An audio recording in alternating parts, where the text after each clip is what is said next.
Динара апай, кохлеарный имплантты қашаннан бері қолданасыз? Мен бұл аппаратты 8-ші тамыздан бастап қолданып жүрмін. Сізде қандай жетістіктер бар?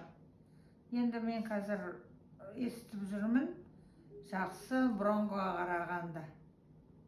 Есту қабілетіңізді қашан жоғалттыңыз? Есту қабілетімді 2021 жылы июльден бастап естімей қалдым. Таңда кохлеарлық имплант арқылы қалайша сіз сөйлесесіз? Балалармен жақсы сөйлесесіз ба?